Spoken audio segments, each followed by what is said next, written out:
probably my top funeral story. Uh-oh. Yeah. Again, it's in August. And you know those funerals you do where you don't know? What's the deal with August? I don't know. It's memorable. Glad we're almost out of it. It's memorable. Hope everybody else makes it. Yeah. Well, you do those funerals for people you don't know. Mm-hmm. Okay, so that's awkward in and of itself. But you do it because you want people to hear the gospel. And these people were connected somehow. They weren't members, but a member came and told me, you do the funeral. And I said, yeah. So I meet them the day before. I meet them at the funeral home just to chat. Tell me about your dad. Oh, yeah. Yeah. You know, getting the You got to backside. know something. Yes. And he was a believer, and they were also. And that's always, that Mm-hmm. is reassuring, right?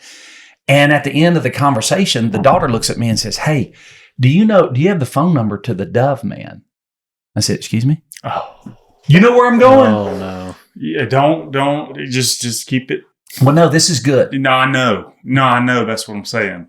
Just So in case somebody else doesn't. Yeah. So she said, and I go, I'm sorry, I don't know who you're talking about. And she goes, you know, the man who releases the doves at the funeral. Y'all know what I'm talking about? Mm-hmm. 100%.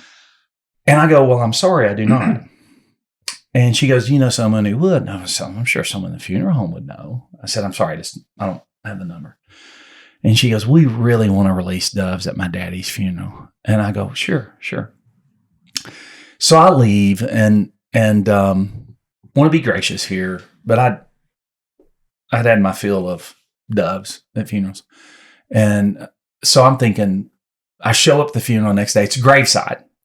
And they come up to me and say, hey, our brother-in-law wants to sing You Speak, and then we're going to release 3 doves. We couldn't find the dove man. I said, okay. I thought, well, this will be interesting. And they have this cage, over near the grave that's covered in a blanket. And underneath that cage, the whole time I'm speaking, you can hear, remember now, it's hot as blue blazes, right? So here comes the brother-in-law to sing at the graveside, and he has a genuine 1980s boom box on his shoulder. And I'm thinking, well, this is going to be entertaining. So just step back and absorb everything that happens.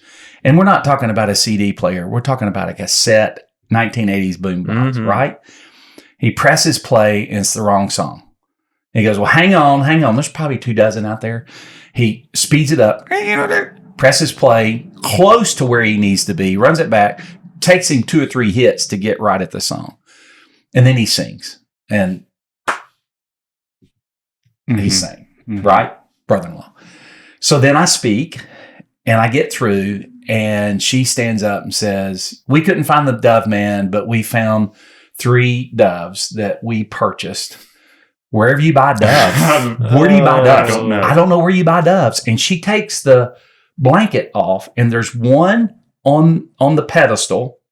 There's one in the bottom, and there's another one like its head is sticking out of the cage. And these doves are not doing well. Correct. They're not doing well. And I'm thinking, what are they about? They're going to release them, right?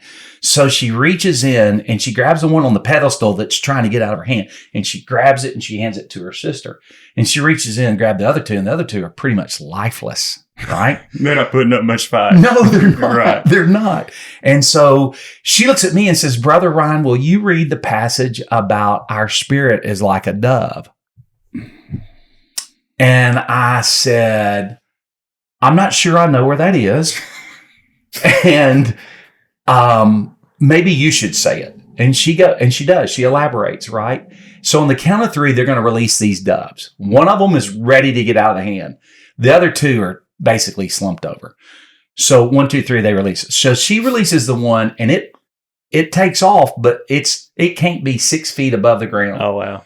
And it's just hovering across the cemetery. The second one takes off, and it has life, and it goes immediately to a tree limb.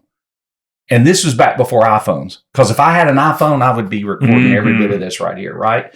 And the third one goes, boom, lands on the ground right in front of them. And she looks at her brother, Jimmy, and says, kick it. Kick it. Jimmy does what you do.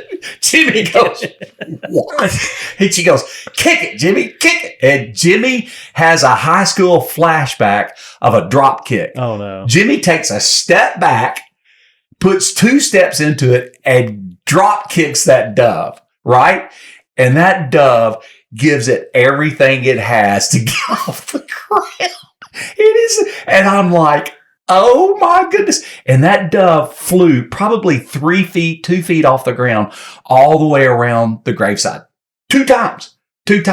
And it finally gets enough to where it goes. And she turns and goes, and there goes Daddy's spirit. And I'm thinking, this is one of the most entertaining moments I've had in a long time. I said, can we pray? And I pray and I go, God bless y'all. Thank you for being here. You are dismissed.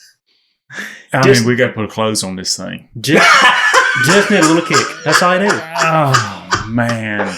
I'd like to know where they got the doves. That's interesting.